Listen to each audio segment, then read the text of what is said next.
개인적으로 무슨 비리가 있는지 우리가 잘 모르잖아요. 의원을 한 지도 좀 오래돼서 사실은 갑질 의혹이 튀어나올 수도 있는데 왜냐면 다 이제 국힘 보좌관들 아니에요. 그러면 그럼 나 이해훈한테 이랬다 저랬다 뭐 저도 약간 아는 게 있는데 제가 여기서 아니 말하기 그렇고 국민의힘 보좌진 협의회에서 뭐 이렇게 자기네들이 얘기하지 않습니까? 네네. 거기에 빠지지 않고 등장했던 인물이 이해훈 전 의원이라고 하더라고요. 네. 보좌진 갑질 이게 좀 최근에 화제가 되니까 그런 말씀드린 거죠.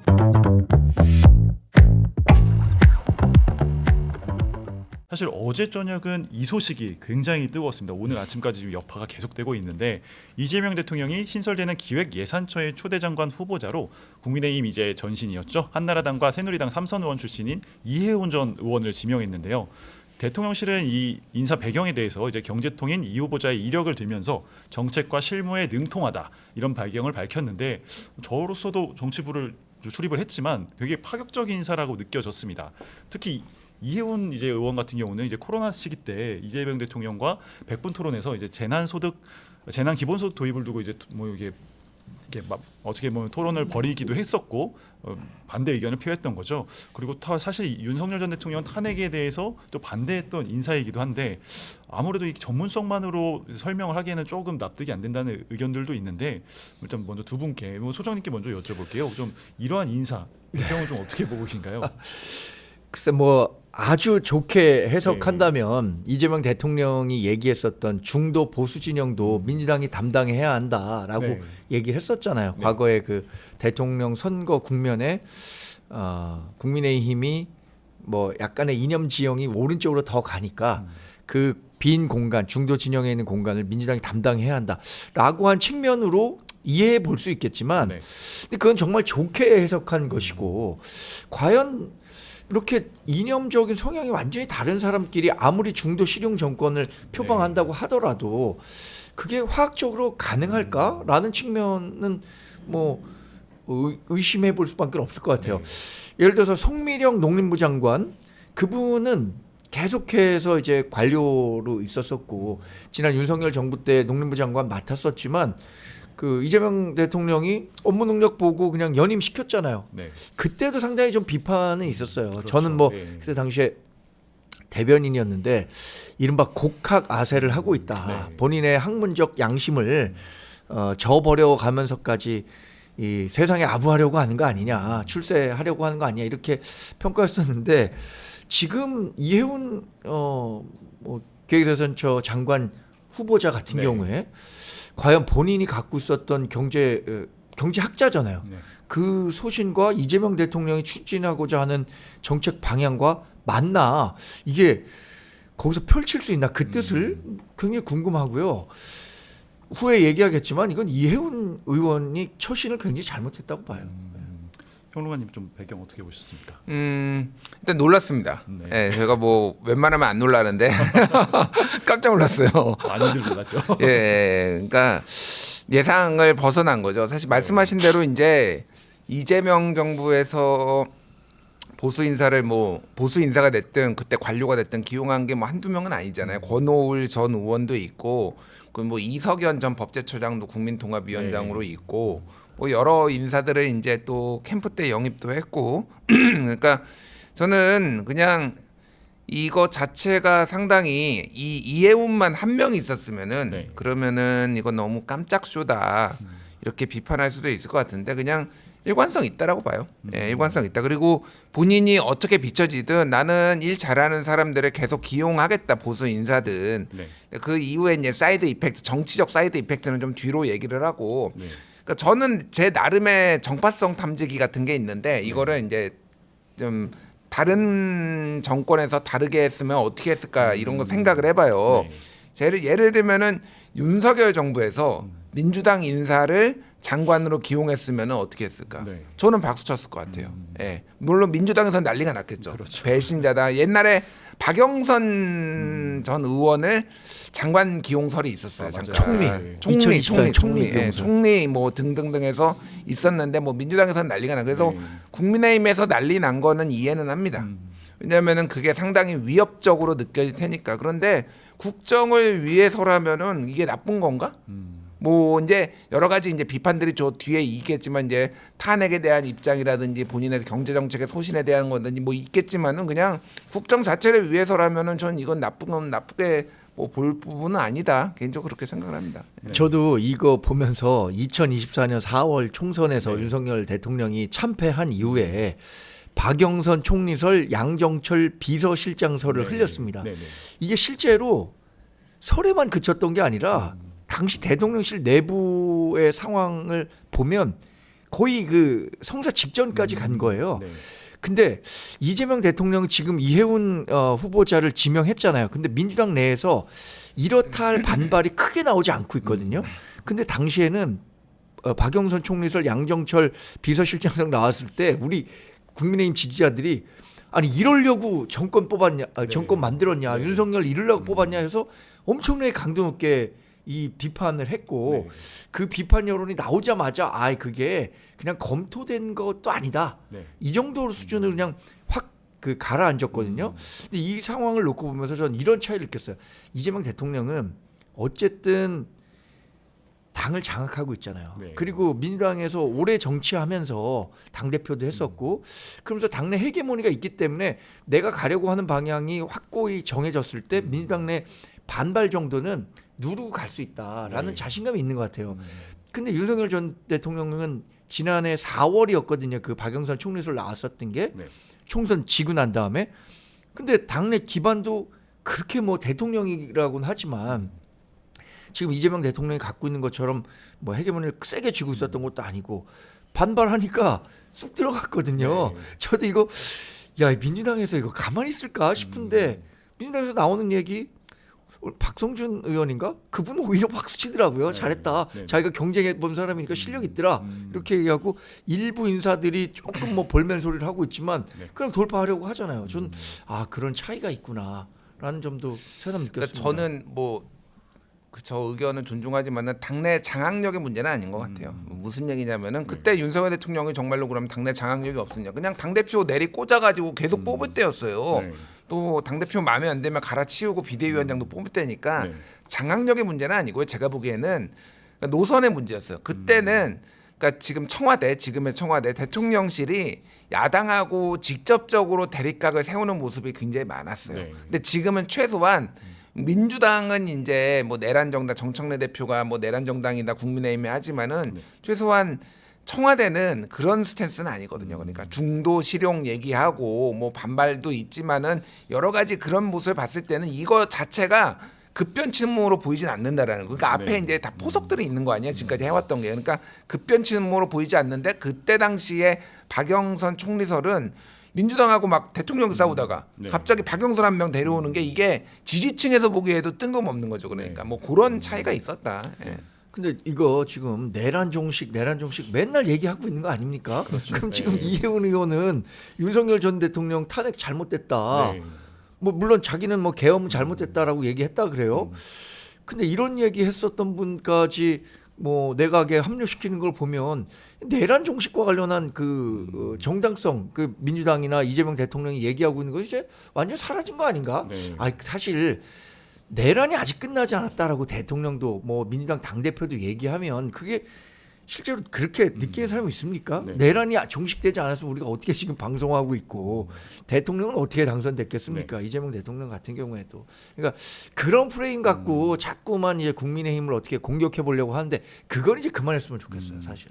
네, 두 분이 이번 인사 관련해서 굉장히 다양한 의견 내주고 계신데 시청자 여러분께서도 지금 댓글 다양하게 달아가 주시고 계신데 오늘 이번 인사에 대해서 또 다양한 의견 달아주시면 저희 댓글 이벤트 있으니까 또 많은 참여 부탁드리겠습니다. 말씀드린 대로 저희 국민의힘과 민주당에서 굉장히 다양한 입장이 나오고 있는데 특히 국힘에서는 어제 곧바로 반응이 나왔어요. 이게 어떻게 보면 사상 최악의 해당 행위라고 하면서 굉장히 빠르게 이제 제명 처리가 됐고 한동훈 전 대표도 이제 2차 내란 종한 특검을 한다면서 말씀하신 대로 계엄을 옹호하는 사람을 핵심 장관으로 지명하는 이재명 정권은 정체가 뭐냐 이런 식의 글도 남겼는데 뭐 사실 이런 식으로 굉장히 이해운 후보에 대한 이제 야당 측에서의 저격이 이어지고 있는 상황입니다. 또 이런 상황에서 사실 어떻게 보면 굉장히 보수 쪽에 계속 몸담았던 이해운 후보가 어쨌든 언론 인터뷰에서는 이 선택에 대해서 정치적 색깔로 불이익을 주지 않고 기용한다는 이 대통령의 방침에 깊이 공감한다 이렇게 답을 했는데 사실 이회훈 후보자의 좀 더 어떤 내심이랄까요? 어떤 생각이 좀 궁금한데 어떤 좀 생각에서 평론가님 보셨을 때 이런 선택을 했을 걸로 보시나요? 아니 뭐 장관 시켜준다는데 뭐 며느리 네. 곡간 열쇠는 며느리한테도 안 내준다는데 네. 이렇게 내준 이재명 정부에 대해서 신뢰한다 뭐 이런 취지의 얘기도 했잖아요. 저는 네. 그러니까 이게 제가 아까 말씀드렸듯이 박영선 장관 영입설 나왔을 때도 이제 민주당에서 난리가 났었잖아요. 그러니까 저는 그래서 이거 배신자로는 즉자적인 반응이고 예측 가능한 반응이에요, 네. 사실은. 그런데 국민의힘의 저 초스피드 제명이나 지금 이거는 그냥 배신자로는 넘어서 굉장히 당혹감이 네. 크게 느껴지는 것 같아요. 그러니까 이게 그러니까 뭐 국민의힘에 반발할 수 있다라고 보는데 이게 저는 어떤 느낌이냐면은 이 체제에 대한 자기네 체제에 대한 존재적 위협을 느끼는 것 같아요 보니까. 네. 그러니까 아까 말씀드렸듯이 이제 중도 보수로의 확장을 하나하나씩 스물스물 한단 말이에요. 그래서 뭐 협치를 하려면은 국민의힘이랑 해야지 왜 의원 빼가기, 인사 빼가기 이런 식으로 하느냐라는 국민의힘 분들의 그런 생각에 대해서는 뭐 그분들은 그렇게 생각할 수 있겠다라는 건데 거기에는 겁먹은 개가 크게 짖는다고 지금 이 존재적 위기론을 좀 느꼈고 장동혁 대표 체제에서 이게 지금 이런 식으로 합리적 보수 이런 분들이 자리를 주면은 더 빠져나갈 수 추가적으로 빠져나갈 수 있겠다라는 위기감 이 정당에서는 비전이 안 보이는 거죠. 그러니까 뭐 그런 거 등등등이 있는 것 같고 한동훈 대표가 지적한 거는 뭐 다른 분들도 지적했는데 뭐 일리가 있죠. 그러니까 내란 청산 TF 지금 가동하는데 1월 17일인가 아마 집회 나가가지고 그때 탄핵 반대 외치고 뭐 이런 거 했단 말이에요. 그거에 대해서 본인이 이제 분위기에 휩쓸려서 당협위원장이라서 어쩔 수 없이 갔다. 그리고 그렇죠. 예. 대통령실에서도 확인해 보니까 그렇게 적극적으로 찬동한 건 아니었다라는 식으로 이제 정리를 하려는 것 같은데 네. 뭐 조국혁신당, 진보당 그리고 민주당에서도 일부 윤병준 의원이라든지 뭐 이런 네. 분들이 이제 반발을 하고 있으니 그거는 본인이 이제 설명하고 좀 해명할 일이다 그렇게 네. 봅니다. 예. 전 어제 그 송원석 원내대표가 네. 김중배의 다이아몬드가 그렇게 탐나더냐 이 말을 했잖아요. 네. 송원석 원내대표가 이렇게 정치적 감각이 뛰어난 분이었나? 네. 라는 생각이 들 정도로 이 현상을 꿰뚫는 네. 그 코멘트였다고 생각합니다. 네. 이것만큼 이해훈 전 의원의 행보를 네. 좀 아프게 꼽아낸 부분이 있을까라는 네. 생각이 들 정도로 송원석 원내대표가 했었던 말이 인상적이에요. 그러니까 지금 이해훈 전 의원이 본인이 경제학자 출신이란 말이에요. 네. 그러니까 학자라는 것은 자신이 갖고 있는 정책적 경제적 철학을 한번 그 현실 생활에 잘 적용해서 우리나라의 진짜 국리민복을 위해서 도움이 되겠다라는 생각 가질 수 있죠. 그런데 지금 이재명 정권 하에 가서 본인이 기획예산처 장관을 한다고 하더라도 그 철학을 과연 현실에 적용시킬 수 있을까요? 지금 사사건건 이재명 대통령과는 경제적 철학면에서 부딪혔던 거 아닌가요? 지금 이재명 대통령 분명히 이제 2026년도 7월 728조인가요? 8.25%나 늘어난 확장 재정을 했습니다. 2027년, 28년 계속 그렇게 할 거예요. 네. 아마 내년 지방선거 앞두고 민생지원금 또 안 풀라는 법도 없을 겁니다. 근데 기획예산처 장관이 가갖고 대통령이 그거 해 라고 하는데 기획예산처 장관이 그거 못합니다 이렇게 얘기할 수 있겠습니까?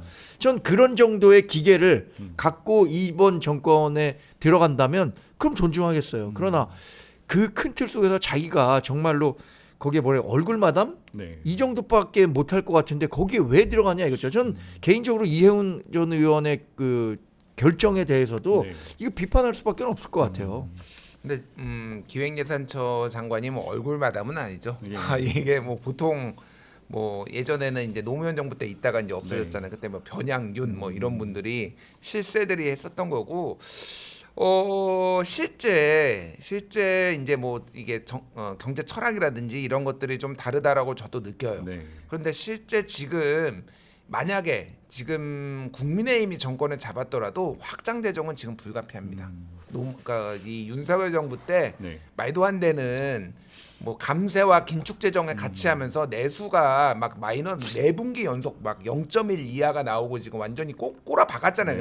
그러니까 누구 어떤 정부가 들어와도 이거는 그때 상황 판단에 따라서 하는 거지. 이거를 무조건 긴축 재정을 해야 되니까 죽어도 긴축 재정 그런 게 어디 있습니까? 학자들도 보수 경제학자들도 지금은 확장 재정해야 된다라고 얘기한 게 대부분이기 때문에 오히려 저는 그러니까 그런 효과는 있을 것 같아요. 그러니까 이해운이 보기에 이거는 좀 심하다라고 해서 예를 들면은 이거는 제가 뭐 했습니다, 막았습니다 이런 게 나올 거예요 아마 제가 보기엔 다음 예산안을 짜면 그러면은 야 그래도 보수적인 사람들의 얘기도 경청을 하네 이재명 정부가 저는 이런 것도 정치적 효과를 노린 게 아닌가 개인적으로 그렇게 봐요. 실제 장관이 된다면 어떻게 보면 예산을 편성하거나 이런 과정에서 실제 그런 약간 논란 내지는 의견들을 좀 내는 과정들이 있을 걸로 보이는데 근데 저는 그 기획예산 장관 하지만 네. 정말 그냥 프리패스일 것 같아요. 밑에 국장, 과장, 네. 실장 이 사람들이 다 만들어 올 거 아닙니까? 그럼 네. 차관하고 다 해갖고 만들어 오면은 장관님 이거 대통령실에서 이렇게 왔는데 이렇게 가야 됩니다. 그러니까 알겠어 사인해 주는 정도지. 이거 뭐 이해운 장관이 가갖고 아니 그 지금 국무위원이 몇 명이죠? 17명인가? 그 사이에서 무슨 자기 역할을 하겠어요. 네. 저는 참 이해하기 어려워요. 알겠습니다. 사실 여권 내에서도 워낙 갑작스러운 인사였기 때문에 반응이 좀 엇갈리고 있는데 민주당 이제 김현정 대변인이 이제 자타가 인정하는 전문성을 갖춘 인사 이런 식으로 판단했다고 입장을 냈는데 비판 목소리도 있습니다. 평론가님 말씀해주신 것처럼 윤준병 의원 같은 경우에 이 대통령을 내란 수계라 외치고 윤 전 대통령의 내란을 지지했던 인물에게 정부 고관의 열쇠를 맡기는 건 포용이 아니라 국정 원칙 파기라고 비판을 했는데 뭐 아무래도 민주당 지지층에서도 좀 모욕감이 드는 인사다 이런 식의 비판글도 나오고 있는데 뭐 소장님 보셨을 때는 이번 인사가 민주당 내 좀 지지층에게는 어떤 영향을 줄 걸로 보시나요? 민주당 내에서도 이렇게 좋은 평가 할까요? 저는 뭐 아까 말씀드린 것처럼 대통령이 어느 정도 본인이 이제 민주당 지지자들이며 어느 정도 통제 가능한 수준이다. 네. 이 정도 반발은 내가 딛고 그 중도 진영에 있는 사람들에게 어필할 수 있는 게 있다라고 생각해서 결정한 것이지 민주당 지지자들만 놓고 봤다면 이거 평가 이렇게 못했겠죠. 근데 그런 면에서는 과거에 했던 발언이 그런 연장선상인가라고 생각해 볼 수 있을 것 같아요. 그러니까 자기가 대통령 돼 보니까 민주당 당대표는 당 지지자들만 보고 하면 되지만 대통령은 그렇지 않더라. 국민 전체를 네. 보고 해야 하더라라고 얘기를 했으니까 그런 측면의 연장선상 그건 정말 좋게 해석하면 그럴 것 같은데 네. 과연 이게 모르겠어요. 이번 인사가 나중에 국정 지지율이나 뭐 어떤 정도의 영향을 미칠지 예단하기 어려울 네. 것 같아요. 그러니까 과거에는 이런 게 있으면 이거 굉장히 악재다, 뭐 호재다라는 평가가 가능했을 것 같은데 상당히 어려워요 이거 평가하기가. 평론가님 어떻게 보십니까? 이재명 대통령이 정치적 줄타기를 하고 있다. 제가 예전에도 한번 그런 얘기 했잖아요. 그러니까 강성 지지층을 만족시키기 위해서 갑자기 센 얘기도 막 하고 네. 뭐 통일교도 뭐 그러니까 해산, 종교재단 법인도 해산해야 되고 막 이런 얘기도 한단 말이에요. 그래서 관리를 하고 있는데 네. 이 부분에 있어서는 어쨌든 일관성 있게 지금 가려는 것 같아요. 그러니까 중도 실용 정책에 있어서는 중도 실용 그래서 생각보다 그렇게 반발이 큰 것 같지 않고 제가 좀 커뮤니티 몇 개 들어가 봤어요. 몇 개 들어가 보니까 처음에는 막 당황스럽고 막 그 뭐 이거 이재명 너무하는 거 아니냐 그러다가 역시 대통령의 신의 한수 약간 이런 분위기로 클리앙 뭐 이런 데서는 약간 그런 식으로 클리앙 이런 데서 처음엔 좀 부정적이다가 그 조금 분위기가 중화되더라고요. 중화. 그렇게 이제 나오고 그 딴지일보 이 게시판은 조금 더 이제 친정청래 약간 성향이 강하잖아요. 거기는 아직도 좀 부정적인 여론이 좀 강하다. 그래서 조금 부정적인 게 있는데 저는 뭐 이게 결국은 국민의힘을 압박하는 것도 맞고 정치적으로 내년 이번에 그리고 중용한 사람들이 대부분 다 부산 아니면은 다 이제 저기 영남 사람들이에요. 차관도 그렇고 전부 다. 그러니까 이거는 뭐 명백한 시그널이에요. 그러니까 그래서 뭐 그거에 대해서 이제 위축되는 것도 막 그래서 그런 것까지 다 포함해서 감안을 하면은 뭐 손익계산서에서 그렇게 손해 보는 것 같지는 않은 것 같고 대통령 입장에서 보면 그리고 저는 그냥 대통령이 나는 그 전국의 주도권을 놓치지 않겠다. 이거는 확실한 것 같아요. 뭐가 있을 때마다 하나씩 빵빵 터트리면서 계속 뭔가 이슈를 끌어가는 능력이 논란을 두려워하지 않잖아요. 그러니까 다른 대통령하고 역대 대통령하고 다른 게 논란을 두려워하지 않는다. 네. 업무 보고도 그렇고 이런 식으로 본인이 주도하겠다라는 게 좀 확고한 것 같습니다. 저도 이런 상황 보면서 앞으로 지방선거가 한 5개월 정도밖에 남지 않았잖아요. 이 5개월 사이에 뭔가 선거판을 흔들 수 있는 대규모 네. 소재들을 대통령이 그냥 확확 던져버릴 것 같은 거예요. 네. 그래서 정말 내년 6월에 있는 지방선거 국민의힘이 이렇게 준비해갖고 과연 얼마나 선전할 수 있을까 네. 걱정이 돼요. 그러니까 아까 전국 주도권 갖고 가겠다고 했잖아요. 대통령이 할 수 있는 그러니까 선거법을 피해가면서 할 수 있는 다양한 그 네. 정치적 카드들이 있을 겁니다. 네, 네. 예를 들어서 뭐 아까 말한 민생 지원금도 될 수 있을 거고 뭐 북미 간의 관계를 어떤 식으로 뭐 네. 한번 조성한다든가 이렇게 됐었을 때 국민의힘이 이렇게 자꾸만 우측으로 가서 민주당이 지금 중도 진영을 자기네 땅이라고 막 네. 오고 있는 거 아니에요. 네. 네. 그런데 그런 전략적인 그 부분에 대해서 국민의힘이 고민해야 될 것 같아요. 저는 역사적으로 우리나라의 수도가 계속 남하했거든요. 과거에 뭐 고려 땐 국내성에서 평양으로 왔다가 개성으로 왔다가 한양으로 왔다가 지금 이제 세종으로 가는 거잖아요. 그 우리나라의 수도가 계속 남하하면서 우리나라의 그 활동 범위가 한반도 자로 좀 좁아진 측면이 네. 있다. 저는 역사적으로 그렇게 보는데 아니 우리가 중도 진영에 가서 싸워야 되는데 저쪽은 중도 진영으로 계속해서 장수도 빼가고 전장을 확대해가고 있는데 우리는 자꾸만 뭐 예를 들어서 신라라면은 네. 영남 지역으로 백제라면은 호남 지역으로 이 영역을 축소해 나가는 게 그럼 이렇게 해갖고 우리가 집권 다시 할 수 있나? 정당이 집권하기 위해 존재하는 조직인데 네. 너무 아쉬워요. 이런 거 보면. 네.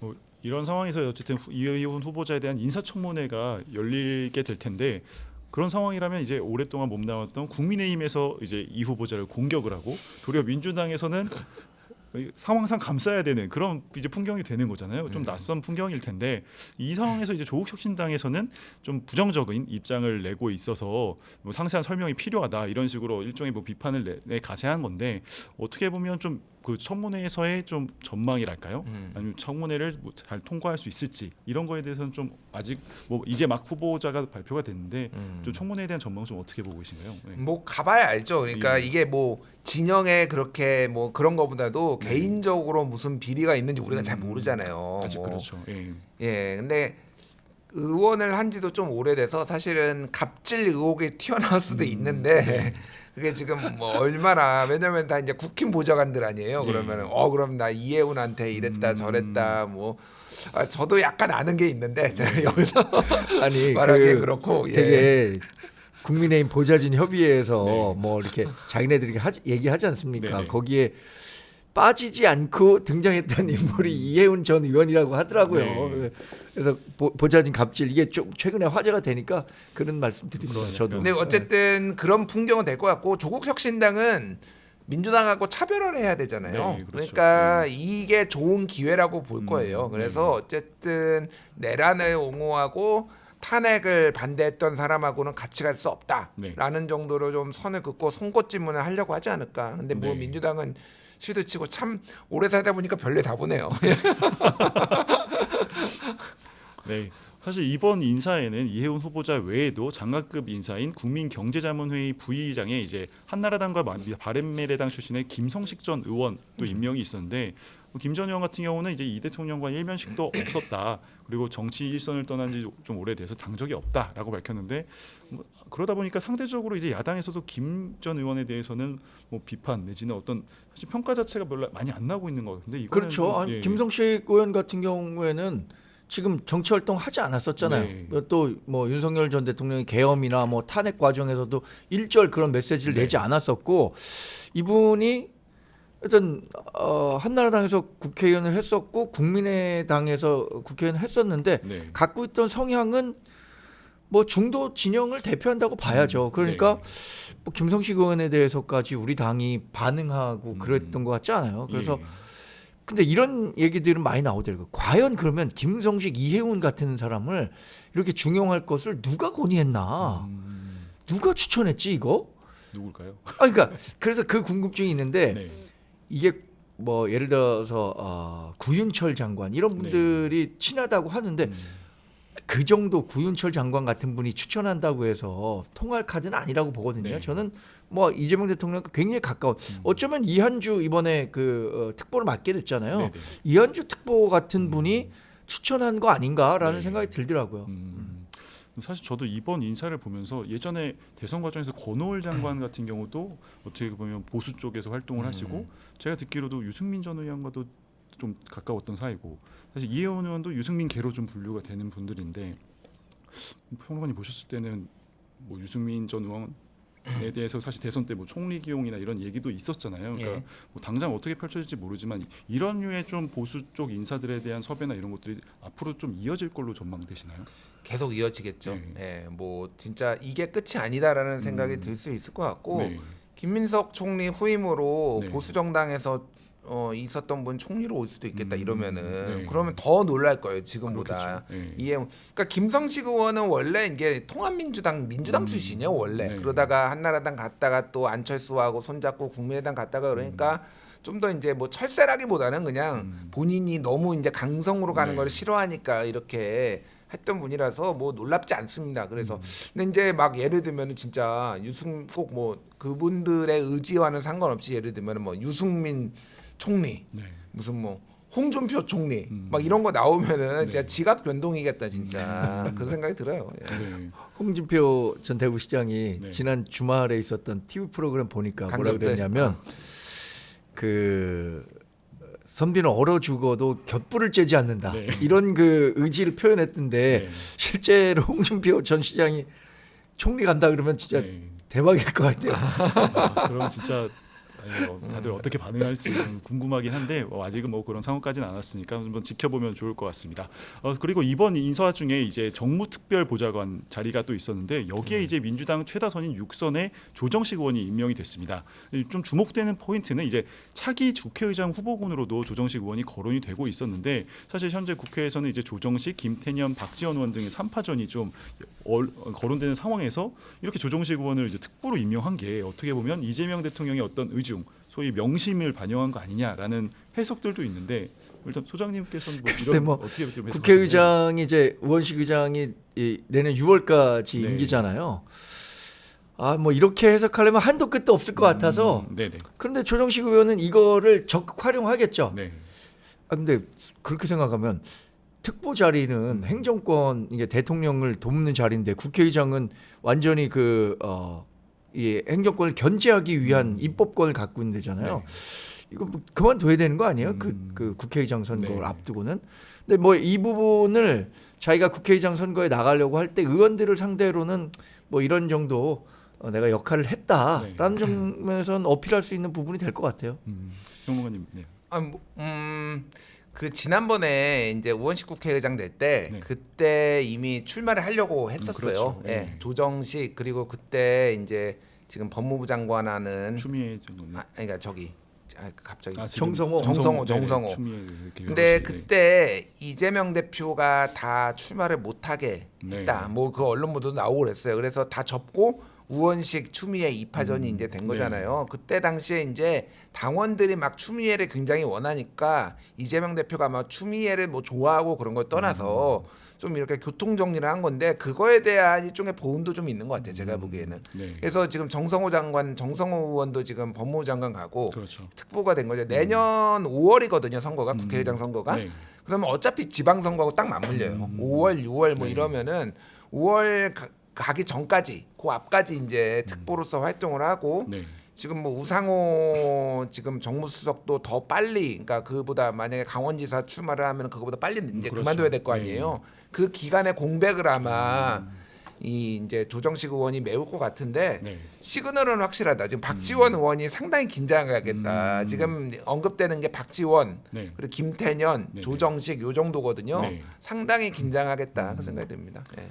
네, 그리고 이번에 이제 정책 특보에는 이제 이재명 대통령의 40년직이라고 알려진 이제 이한주 경제인문사회연구원 이사장이 임명이 됐는데 사실 이한주 이사장과 이제 이 대통령의 인연이 워낙 오래됐다 보니까 민주연구원장도 지냈고 사실 대선 전으로는 그 정책실장 하마평도 올랐었잖아요. 그런데 실제로는 이제 국정기획위원장을 지냈고 그 이후에 이제 경제인문사회연구원 이사장을 지낸 데 이어서 정책특보까지 이번에 임명이 된 겁니다. 좀 이 같은 인사 배경에 대해서는 소장님은 좀 어떻게 분석하셨나요? 어쨌든 이번 인사에서 이해운 전 의원이 각광을 주목을 받긴 했지만 네. 이한주 원장을 임명했다는 것 자체가 방점이 있다고 봐요. 사실 이분이 이제 맨 마지막에 한 게 경제인문사회연구원 이사장을 하고 했잖아요. 있습니다. 네네. 그거 하다가 중간에 그만두지 않았던가요? 민주연구원장을 그만두고 민주연구원장. 그래서 그걸 그만둘 때 다른 계획이 있어서 개인적 계획이 있다라고. 그래서 결국엔 뭐 이런 행보를 보이려고 했었던 거 아닌가 네. 싶어요. 이재명 대통령이 가장 본인이 신뢰할 수 있는 사람을 특보로 임명해서 자기의 그 경제 정책에 대한 색깔을 확실히 네. 드러내겠다라고 평가해 볼 수 있을 것 같고 이분하고 김성식 의원하고 이해운 의원하고 다 서울대 경제학과 선후배 사이더라고요. 근데 뭐 친서 관계는 잘 모르겠습니다만 아까 말씀드린 것처럼 누가 추천했을까? 김성식, 이해운을. 네. 그럼 전 이현주 특보가 네. 했을 가능성이 가장 높을 것 같아요. 네. 그 정도 끝발이 되는 사람이 추천하니까 받아들여지지. 아니면 뭐 관료 사회에서 아 이분 진짜 좋은 사람입니다. 네. 이 정도로 해갖고는 받아들이기 어려운 사안이라고 보는데. 네. 그래서 이한주 특보가 실제로 얼마나 이 경제 정책과 관련해서 네. 자기 색깔을 확실히 드러내려고 할 것인가 이게 앞으로 좀 우리가 살펴봐야 할 키포인트라고 봅니다. 네. 그러니까 이게 의미를 뭘로 봐야 되냐면은 일단 이분은 지금 공직을 청문회를 하는 공직을 맡기에는 좀 어려워요. 네. 그러니까 부동산 투기 논란 뭐 이런 거 회사까지 세워가지고 뭐 네. 증여를 그렇죠. 했다 뭐 이런 네. 논란이 또 불거지고 한 번 뭐 이제 불거졌다가 좀 잠잠해지긴 했지만은 그래서 약간 과거의 양정철 같은 느낌? 살짝 그런 느낌이 있어요. 그런데 이제 지금 이분을 다시 중용하는 거는 특보는 일단 뭐 특별히 많이 주목받는 자리는 아니고 그래서 지금 기존에 있었던 경제 라인들이 뭐 이를테면 하준경 경제수석, 뭐 김용범 정책실장, 구윤철 경제부총리 다 관료 출신들이잖아요. 그러니까 이들하고 다른 목소리를 내야 될 때 네. 사실은 그냥 내는 게 아니라 이한주라는 사람을 빌어가지고 이를테면 본인의 정책적 대통령의 정책적인 관철을 시켜야 되는 것들이 있을 때 그때 이제 활용하겠다라는 뜻으로 저는 보입니다. 그래서 지금 당장은 모르겠지만은 중요한 순간에 예를 들면 그게 기본소득이 될지 뭐가 될지 모르겠어요. 그런 거 할 때 이한주가 확 다시 주목을 받는 그런 상황이 올 것 같아요. 네.